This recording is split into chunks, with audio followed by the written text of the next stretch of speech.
noite a todos, meus irmãos queridos. Eu trago um abraço especial do Núcleo Espírita Clara de Assis para vocês, aqui do André Luiz.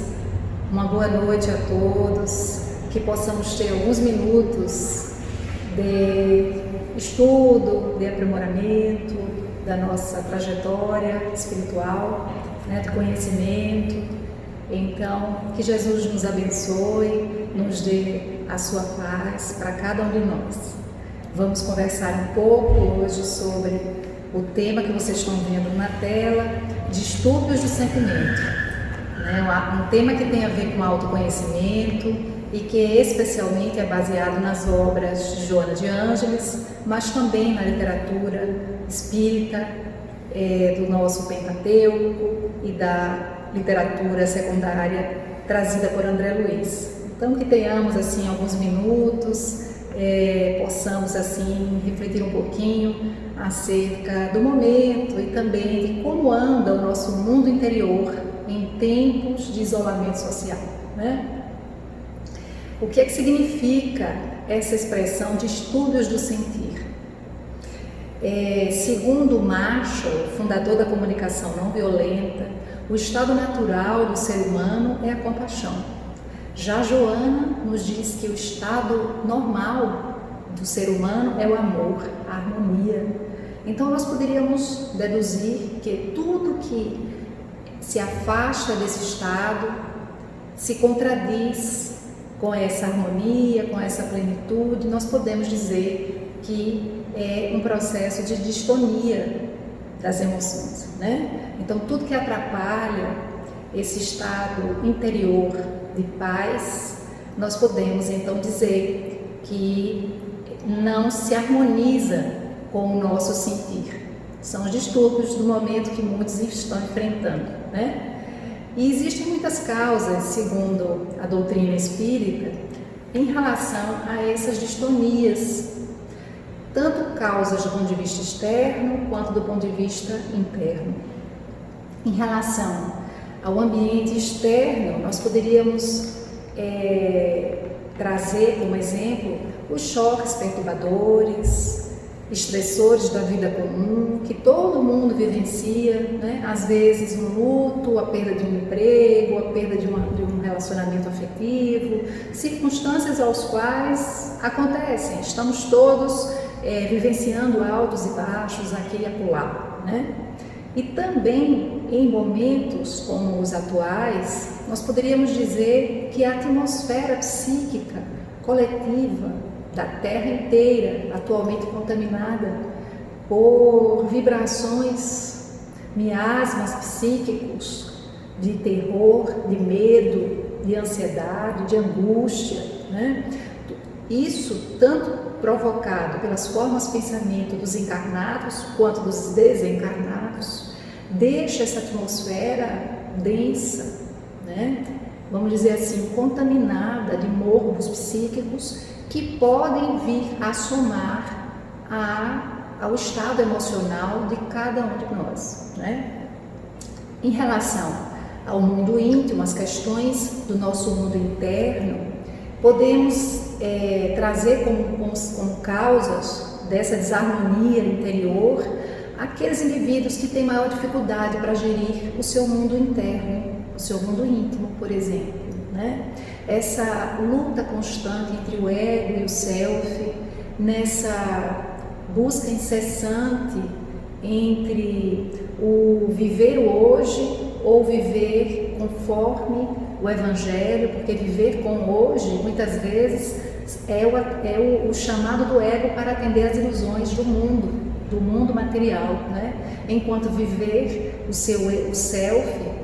o seu eu sagrado, já vai necessitar de nós maior cuidado, maior cautela, Nem todo mundo tem essa facilidade de ponderar entre o melhor ou pior agir. E aí a dificuldade, muitas vezes, de entrar em processos de desarmonias, tanto no campo mental quanto no campo emocional, Há também aqueles que não possuem crença nenhuma na espiritualidade, não possuem nenhuma filosofia religiosa, isso atrapalha, Outros que possuem uma visão turva da realidade, só costumam deduzir as coisas conforme as suas crenças, os seus padrões limitantes de comportamento, as suas reações, conforme o seu conhecimento adquirido, muitas vezes dentro de uma caixa estreita, pequena, né, que não permite enxergar outras interpretações acerca da vida, acerca do mundo, dos outros e de si mesmo, né? Isso atrapalha muito, trazendo mais desarmonia. O egoísmo é outra causa também, porque o individualismo, aquele modo de operar como se fosse o centro do mundo, né? Traduz uma constante busca apenas para o usufruto do aqui e do agora, né? De tudo que a sensação da matéria evoca, consequentemente afastando esse indivíduo do seu eu profundo, do seu eu sagrado, né? Trazendo consequentemente muita desarmonia interior, porque em algum momento essa desconexão vai trazer muita inquietude para esse indivíduo, vai trazer muita distonia, vai trazer situações que ele não vai dar conta, né? Uma outra causa, a gente pode trazer, como vocês estão vendo aí, a historiografia espiritual de todos nós, de cada um, né?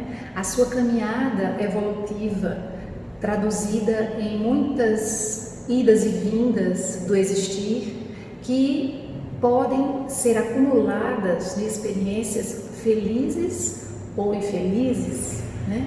E que se acumulam em nosso perispírito, trazendo reflexos condicionados ou incondicionados que vão muitas vezes inspirar determinados impulsos desse indivíduo, seja para a superação das adversidades ou não, né? E por fim, as influências espirituais que nós sabemos se acercam de nós quando, por exemplo, determinados indivíduos têm maior dificuldade de superação de determinado fato, vive um ambiente mais de angústia, né, uma dificuldade maior em relação a algum acontecimento entristecedor. E aí nós falamos das influenciações que não são positivas, né? Aquelas influenciações que, somatizando o pensamento de determinada pessoa, por correspondência vibratória, conduzem a um estado ainda de mais dificuldade em termos espirituais, né? Então tudo isso são situações, por exemplo, que nós poderíamos trazer alguns exemplos aqui que dificultam ou, vamos dizer, são desafios para a nossa harmonia interior, né? O luto, por exemplo. E em tempos de pandemia, tanto da fome, mas especialmente do vírus que nós estamos vivenciando agora, né, traz para nós uma aferição ainda mais profunda em termos desse sentido existencial que estamos todos buscando viver. Porque esse luto, me parece que em algum momento da nossa vida, né, no nosso isolamento social, é como se em algum momento essa atmosfera psíquica que nós estamos vivenciando nos fizesse sentir também a dor do outro, né? É como se o sofrimento dos nossos irmãos nos tocassem mais a fundo, trazendo uma sensação de vazio, de perda, de luto, né? E isso, do ponto de vista espiritual, fica muito claro quando nós estudamos as obras de André Luiz, por exemplo, né? As influências psíquicas da atmosfera, o psiquismo do planeta como um todo, em termos de dor e sofrimento, que nos impactam de algum modo também, né? Então aí nós temos as perdas em geral, seja agora as perdas mais diretas, né? A perda de um amigo, de um conhecido.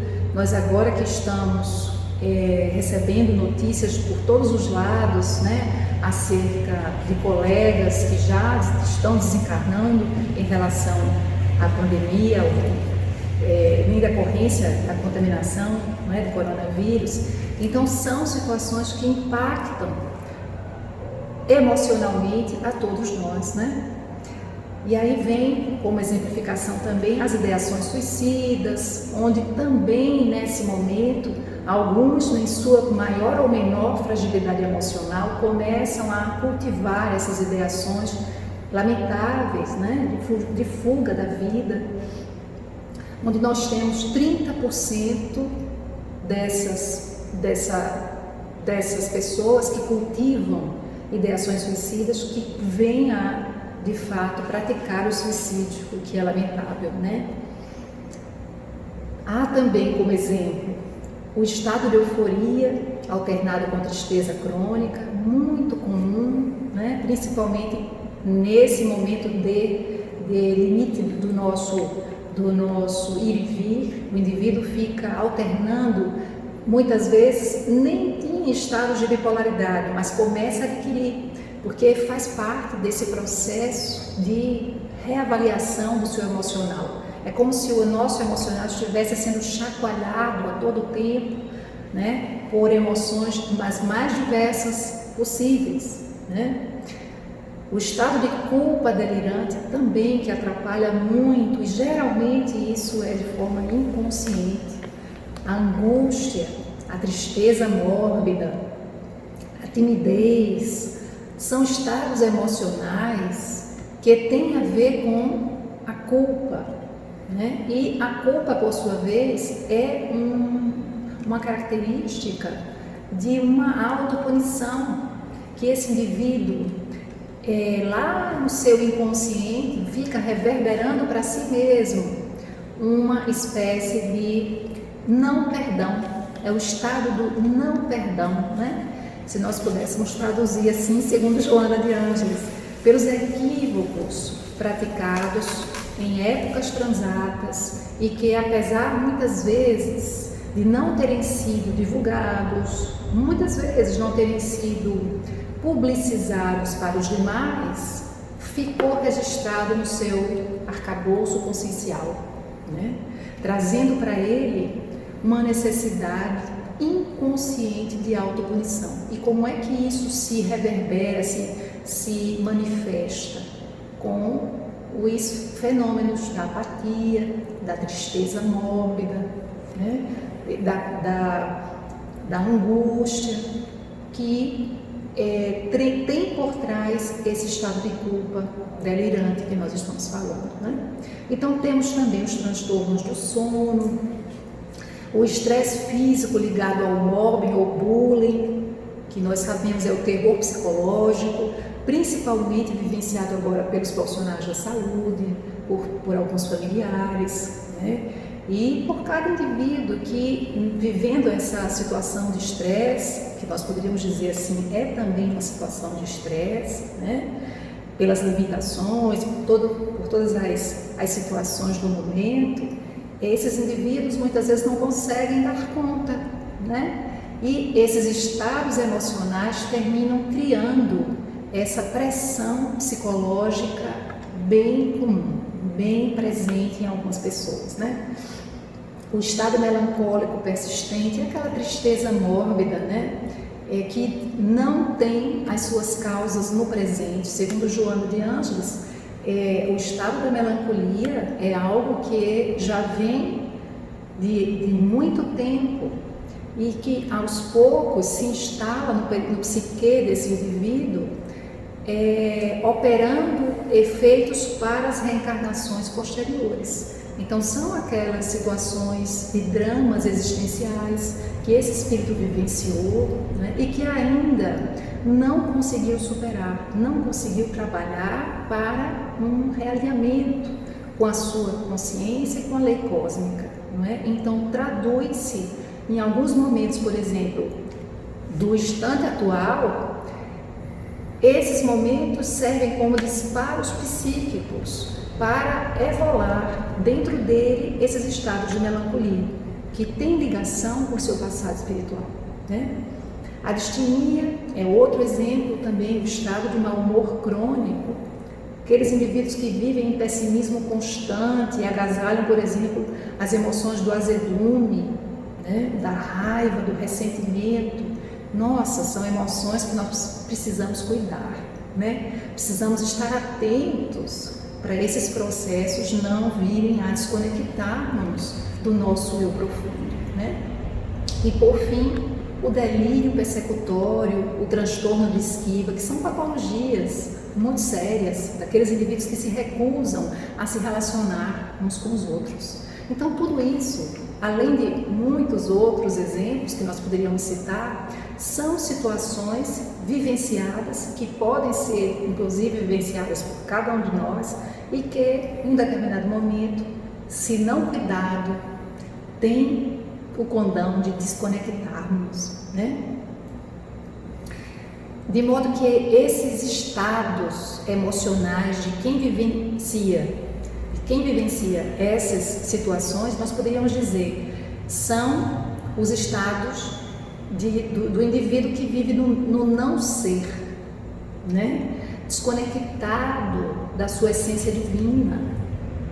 E, se não cuidado, pode trazer graves patologias psicológicas, psíquicas, orgânicas, porque a gente sabe, né, do efeito, da repercussão da mente no corpo, né?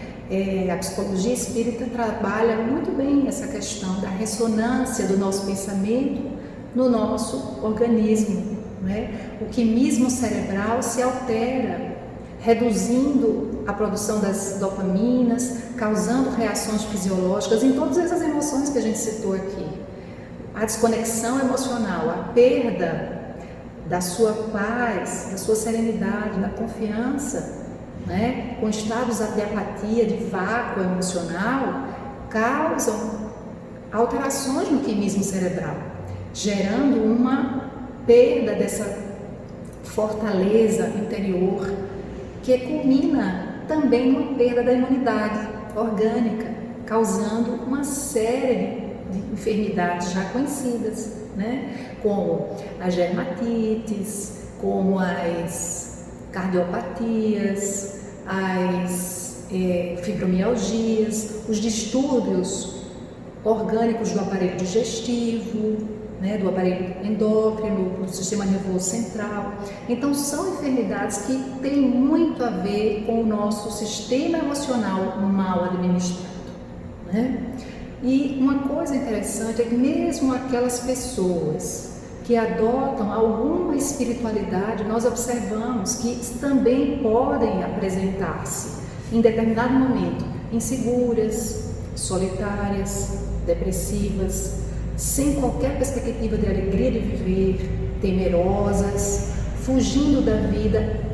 Vamos abrir um parêntese aqui para dizer que são emoções que todos nós vivenciamos, né? Cada um de nós, aqui e acolá, em determinado momento ou fase da vida, vivenciamos essas emoções, mas não podemos, principalmente nós que recebemos o presente da luz do Consolador, que é o Espiritismo, né, no querer nos afastar da vida. Não é um recado que se pode ser oferecido para nós, não é? Afastar-se da autorrealização verdadeira, porque cada um de nós reencarnou para ocupar o seu lugar no mundo, para encontrar-se apto a servir à sociedade e, através desse serviço, se realizar, né? Ou seja, multiplicar as suas possibilidades de crescimento moral, espiritual. Então, não estamos aqui por acaso, precisamos trabalhar essas questões, né? De modo que Joana diz que esses são os algozes psicológicos, os chamados resíduos psíquicos pessimistas. E aí já falamos de alguns deles, mas poderíamos repetir: a timidez, a inibição, né? A angústia, a tristeza, o abandono de si, indivíduos que têm desprezo por si, né? O mau humor, a melancolia, a depressão, o transtorno de pânico e tantas outras não catalogadas aqui, mas que nós sabemos não é? Que também respondem por tantos estados de desarmonia emocional, né? Então precisamos cuidar de nós com essa amorosidade, com essa crença, sobretudo na imortalidade, para nos perguntarmos o que é que a vida quer de nós, o que é que eu posso fazer para motivar o meu sentido existencial, né? Precisamos acolher esse propósito em nossa vida, mantendo esse equilíbrio com o nosso self, né? A harmonia do ego com o self. E aí, nesse caminho, precisamos lembrar que essas emoções, que para alguns acham que são desarmonizadoras e que não podem sentir, não é nada disso.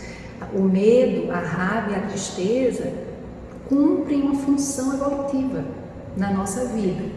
E nós precisamos não temê-las, mas observá-las, acolhê-las e saber qual o real significado delas, o que é que elas querem nos dizer, qual o recado da nossa alma quando elas estão surgindo, né? O medo e a raiva, por exemplo, foram fundamentais para a nossa evolução anímica, porque precisamos ter iniciativa própria para evoluir, né? Os animais, o princípio inteligente, quando estagiava no reino animal, precisou muito do medo e da raiva, porque para defender o seu território ele precisava agir para manter a segurança da sua prole, da sua própria vida, né? Então, ao tempo desse desenvolvimento, o princípio inteligente, ao chegar no reino nominal, com o uso da razão, passa a entender que essas emoções precisam ser agora melhor geridas, porque se cultivadas em excesso, passam a ser disfuncionais, uma vez que o nosso objetivo é amar, lembram? O estado normal é o amor. Então, se nós temos essas emoções em excesso, passa a ser um estado de desarmonia, de disfunção, né? Então, de qualquer forma, quando a raiva surge, ou o medo surge, ou a tristeza, são recados da alma para mostrar que precisamos rever as nossas metas, que talvez aquela trilha que estamos usando não seja a mais adequada, aquele paradigma talvez não seja o ideal.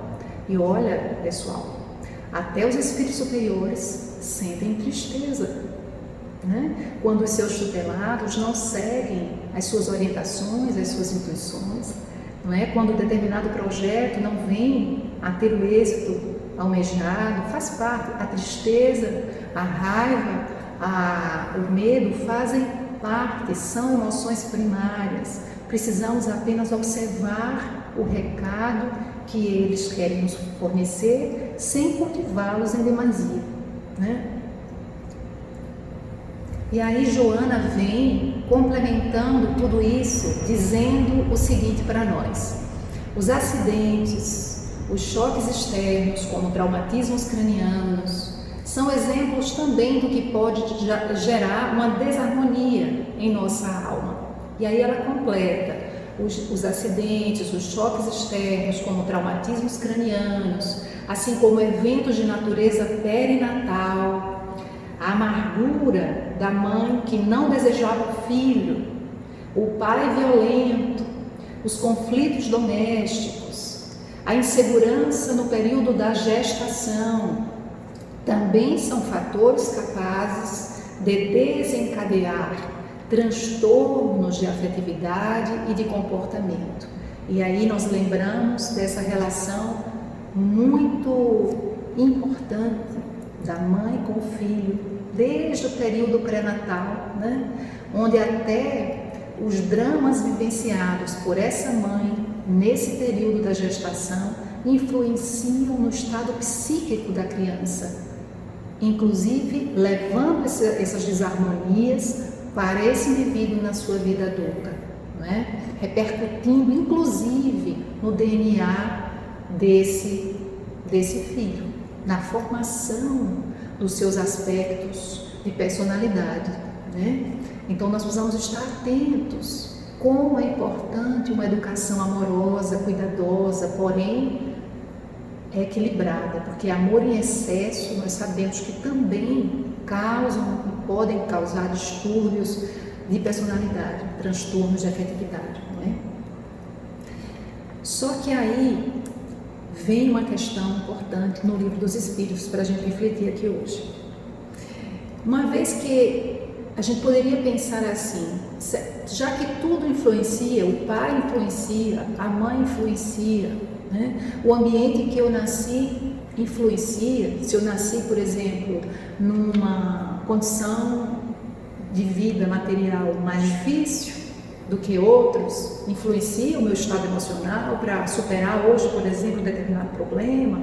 Se eu já tenho um passado debitoso, também vai influenciar? Ok, mas olha o que Kardec pergunta na pergunta 845 do Livro dos Espíritos. As predisposições instintivas que o homem já traz ao nascer são obstáculo ao exercício do livre-arbítrio? E aí ele traz especificamente a pergunta em relação àquele arcabouço espiritual nosso que nós trazemos antes de nascer. Será que isso atrapalha? Eu já estou acrescentando as outras questões, né? Para interagir melhor com vocês. Será que essas questões todas, né, que correspondem a todas as condições predisponentes e pós-ponentes, digamos assim, atrapalham as nossas escolhas? Atrapalham o uso do nosso livre-arbítrio? Impedem ou, digamos assim, dificultam um poder de vontade, digamos assim, para que eu vença essas adversidades? Ou eu sou como que soterrado por todas essas condições e circunstâncias?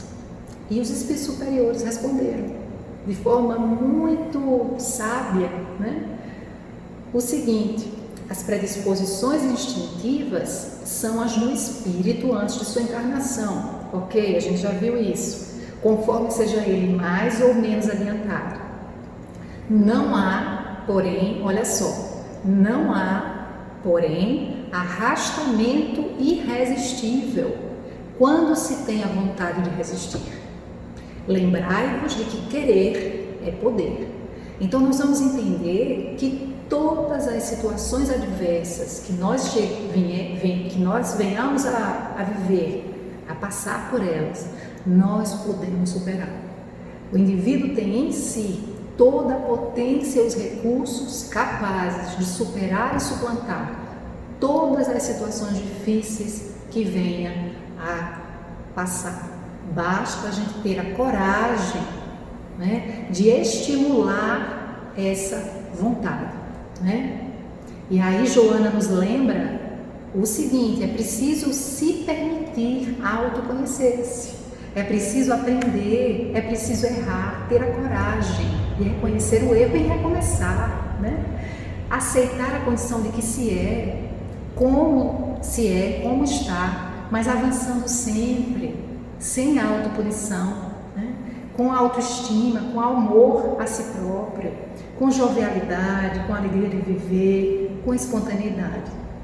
A jovialidade e a espontaneidade são características de quem se ama, de quem se aceita como é, né? Porque afinal de contas nós também precisamos nos agradar, né? Não só agradar aos outros, que aliás nem sei se é viável, se é necessário, né? Mas precisamos cuidar também desse aspecto tão importante da nossa caminhada evolutiva, que é cuidar daquilo que fazemos para os outros, mas também para nós, né? Por isso que é importante que a gente observe as nossas emoções, o nosso estado íntimo, os nossos sentimentos, como que eu faço a leitura do mundo, e que eu possa, por exemplo, assumir comigo os meus estados emocionais, ter essa honestidade, essa coragem para assumir que, por exemplo, hoje eu estou triste, né? Hoje eu estou sentindo algo aqui que não estou bem, né? Mas o indivíduo que busca a sua autonomia espiritual, né, o seu equilíbrio com a sua espiritualidade, ele vai identificar esses processos, esses momentos e vai educando os seus sentimentos, não é? Observar para educar os nossos sentimentos. Ok, estou triste hoje, mas daqui a pouco eu vou me trabalhar ouvindo uma música, fazendo um evangelho, uma prece, para que esse estado melhore, avance para algo mais sereno dentro de mim, né? Então essa busca nós não podemos desistir nunca, né? E nós estamos trazendo aí na tela, vocês já estão vendo, a figura desse que ficou conhecido como o grande inventor da máquina voadora, né? O nosso querido Alberto Santos Dumont, que trouxe essa invenção, né, brasileiro, mas que lamentavelmente ele se suicidou, né? Nós sabemos da história dele, eu acho que todos vocês devem ter conhecimento. E por que é que ele se suicidou? Entrou num processo de depressão, né, e de desilusão muito grande quando ele percebeu que o seu invento estava sendo utilizado como armamento de guerra. Entrou em um processo de distonia emocional e resvalou numa depressão que o levou ao suicídio, né? Mas o que é que aconteceu? 24 anos depois, e isso está no livro O Tempo e o Amor, de Francisco Cândido Xavier e Clóvis Tavares, por espíritos diversos. Santos Dumont reencarnou 24 anos depois como filho de Clóvis Tavares, lá no município de Campos dos Goitacazes, no Rio de Janeiro. E ele foi o filho primogênito de Clóvis Tavares, né? Aos 9 meses de idade, Carlos Vitor, que passou a ser o nome da sua atual e última personalidade, levou uma queda do carrinho de bebê e lesionou a sua vértebra cervical. E desse acidente caseiro, ele veio a ficar tetraplégico. Mas Chico esclarece que essa lesão já estava no seu perispírito, como decorrência da lesão provocada pelo enforcamento, né? Ele se enforcou, se suicidou através do enforcamento, causando essa mancha no seu perispírito, atraindo para si essa experiência expiatória, né? Através de uma vida de completa paralisia, ficando impedido de manifestar-se, né? Mover-se, e viveu ainda por 16 anos, vindo a desencarnar aos 17 anos. E vocês podem então me perguntar por que é que a Adriana está contando essa história, né?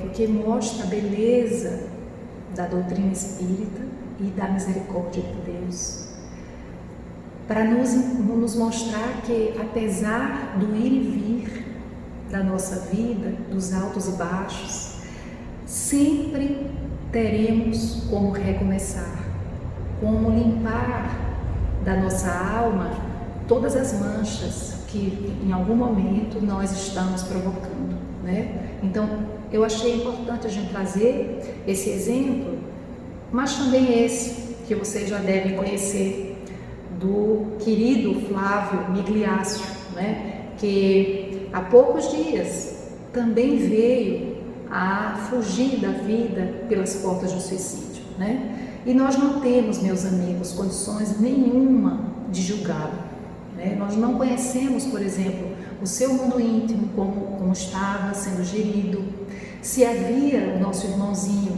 alguma crença dentro dele em termos de espiritualidade, se havia alguma prática religiosa, né? Se havia alguma, vamos dizer assim, alguma intenção maior de servir a vida ou não, quais as dificuldades que ele enfrentava, né? Mais a fundo. No entanto, fica a história dele para nós, para a nossa reflexão, porque ele veio a se ausentar, a fugir da vida já com 80 anos de idade, nessa altura de 80 anos de idade, não é? E nós nos lembramos muito do nosso querido Divaldo, quando há 2 anos atrás ele chegou para nós e disse assim: orem por mim porque eu já estou chegando no limiar da vida e já estou quase me aproximando do final da ponte e quero chegar a atravessá-la. Orem por mim porque eu não quero perder todo o meu trabalho, me ajudem. E nós sabemos que Divaldo foi um daqueles que teve a coragem de dizer que também viveu a depressão, né? Que teve depressão. Então precisamos orar uns pelos outros, né? Orar pelo nosso irmão que se foi, nos deixando, né? Apenas com as suas obras lindas, que nos fez tão felizes, mas sobretudo orar por cada um de nós, para termos a coragem de suplantar esses sentimentos e emoções desarmonizantes, né? Confiar na vida, confiar na nossa potência também. Já tem 30 minutos? 35. Aí vem Kardec, lembrando no capítulo 5 do Evangelho, nos dizendo para acalento do nosso espírito nesse momento. A calma e a resignação adquiridas na maneira de encarar a vida terrena e a fé no futuro dão ao espírito uma serenidade que é o melhor preservativo da loucura e do suicídio. O quanto, meus amigos, a fé na vida futura, na nossa imortalidade, né? E também a resignação, né? Essa dor doce que nós podemos cultivar para tudo aquilo que nós não podemos mudar, provocam em nós outra condição, bem diversa da apatia, né? Aquela que acalenta a nossa alma. Mas já que eu trouxe 2 exemplos tristes, eu trago um exemplo alegre, né? Que nós vamos encontrar lá no livro O Céu e o Inferno, de Allan Kardec, que é do capítulo dos Espíritos Felizes, onde nós vamos estudar a história de Maurice Gontran, um jovem de 18 anos, que era filho único e desencarnou de tuberculose. Esse menino tinha uma inteligência rara, uma razão precoce, um grande amor pelo estudo, um caráter doce, afetuoso, simpático, mas que desencarnou com tuberculose aos 18 anos de idade. E aí, um dos médicos, amigos de Kardec, recebe uma mensagem psicográfica desse irmãozinho, né? E no decorrer da mensagem, o médium pergunta para ele: vossa morte foi dolorosa? E Maurice responde assim: não, meu amigo, só sofri antes de morrer por causa da doença que me levou. Isso está no livro O Céu e o Inferno, pessoal, capítulo dos Espíritos Felizes. E olha o que é que Maurice comenta: só sofri antes de morrer por causa da doença que me levou. Mas esse sofrimento diminuía à medida que o último momento se aproximava. Depois, um dia, adormeci, sem pensar na morte. Sonhei. Oh, que sonho delicioso! Sonhava que estava curado, não sofria mais. Respirava a plenos pulmões e com volúpia um ar perfumado e fortalecedor. Olha que lindo, respirar um ar perfumado. Era transportado através do espaço por uma força desconhecida. Uma luz brilhante resplandecia à minha volta, mas sem me cansar a vista. Vi meu avô.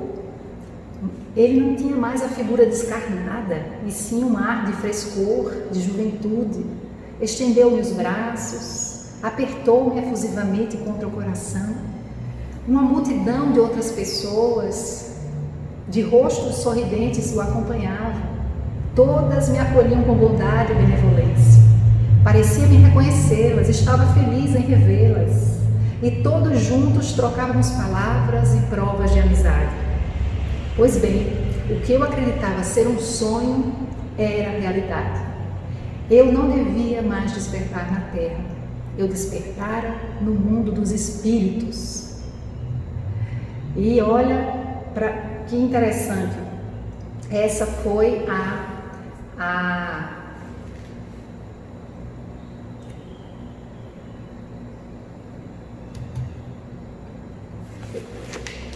me ajuda aqui, você vai ter que editar. Eu opto por qual? Não está indo. Não está indo. Já coloquei. Você minimiza aqui. Pronto. Está aqui. Apresentação.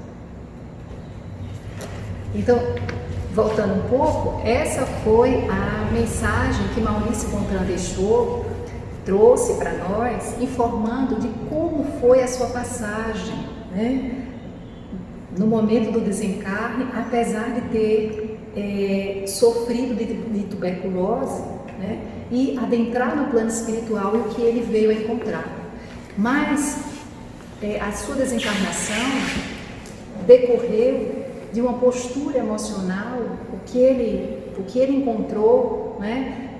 O estado emocional que ele passou a vivenciar no plano espiritual decorreu do estado emocional que ele vivenciava aqui, enquanto enfermo dos pulmões, sem revolta, né? Sem apatia, sem depressão, sem cair em antagonismos, em incertezas, etc. Mas com uma postura de resignação, de acolhimento, de entendimento da vida, né? Que nos convida, por sua vez, a refletir sobre como nós podemos enfrentar também as nossas dores e os nossos sofrimentos, né?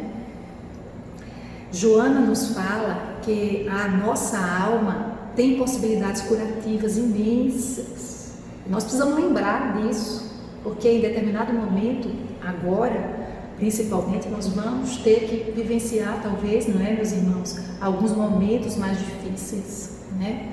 E aí ela nos lembra que é muito importante estimularmos as nossas forças criadoras da psique, né? A imaginação criativa, as técnicas de visualização terapêutica, a meditação dirigida, as autoafirmações positivas, tudo isso ela traz como convite para nós em sua obra psicológica. O contato com a natureza, porque a gente pode, por exemplo, até abraçar uma árvore no nosso jardim de casa, né? Beijar uma flor, sentir o cheiro da chuva, são situações que têm o condão de elevar os nossos sentimentos, né? As preces, que renovam as forças da nossa alma. Então temos possibilidades curativas imensas, precisamos apenas tocar nelas, trazê-las para junto de nós, né? André Luiz, trazendo um pouquinho essa questão do pensamento, da força que emana de cada um de nós, né? No livro Mecanismos da Mediunidade, ele nos instrui muito apropriadamente, dizendo assim: caminharemos ao influxo de nossas próprias criações, seja onde for. Imaginar é criar. É da força viva da ideia que saem as asas dos anjos ou as algemas dos condenados. O pensamento exterioriza-se e projeta-se, formando imagens e sugestões que arremessa sobre os objetivos que se propõe atingir. Vejam vocês qual a potência do nosso pensamento, a irradiação da nossa vontade, da intenção da nossa alma, através, por exemplo, de uma prece, que nós sabemos o pensamento atinge velocidade além da luz, não é? E a depender das nossas intenções amorosas, retificadoras, né? Cheias de amparo, rogando mesmo o auxílio espiritual, tudo isso provoca uma reação que nós diríamos quântica, a benefício geral, né? Quando benigno, diz André Luiz, quando benigno e edificante, ajusta-se às leis que nos regem, criando harmonia e felicidade. Todavia, quando desequilibrado e deprimente, estabelece aflição e ruína. Os estados, portanto, de sofrimento e de alegrias dependem muito menos da realidade externa e sim da forma como a nossa mente vive essa realidade. Então nós precisamos estar muito atentos ao nosso mundo íntimo, né? Como que eu estou gerindo o meu sentir? Como é que anda o meu estado interior, não é? E aí nós podemos, nessa busca, nessa investigação sobre cada um, né? Vamos entendendo que as dores são as portas inefáveis das alegrias que nos esperam. Que a gente possa então entender o significado dessas dores, mas sobretudo entender o significado do amor, que é a fonte de energia capaz de modificar todas as estruturas comportamentais do ser humano. Pelo amor, nós nos vitalizamos de energias brandas, saudáveis, né? Que revitalizam o nosso fluido vital, que nos enchem de esperança, de amorosidade, de entendimento. E assim nós vamos encerrando, meus irmãos, com essa intenção amorosa para que cada um de nós possa ter esse cuidado amoroso e compassivo conosco, sem sermos complacentes com esses estados emocionais deprimentes, né? Mas tendo a força, a coragem de tentar sempre modificá-los. Quando nós temos uma responsabilidade imensa com todo o nosso carreiro carnal, com todas as nossas construções, sejam aquelas que já fizemos ou aquelas que ainda faltam serem construídas, não é? Então que Jesus possa nos envolver, que tenhamos esse cuidado sempre presente conosco dentro das luzes do nosso Consolador e sobretudo do Evangelho do Cristo, né? E para encerrar, eu trouxe aqui para vocês uma autoafirmação positiva que a gente pode tentar fazer agora. O que é que vocês acham? Tranquilo? Então nós poderíamos, por exemplo, tentar fechar os olhos nesse momento, né?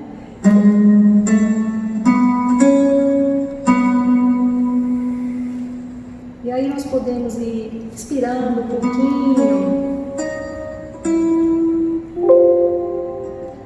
deixando o ar penetrar em nossas narinas, deixando irmos observando o sentimento de paz que emana no ambiente.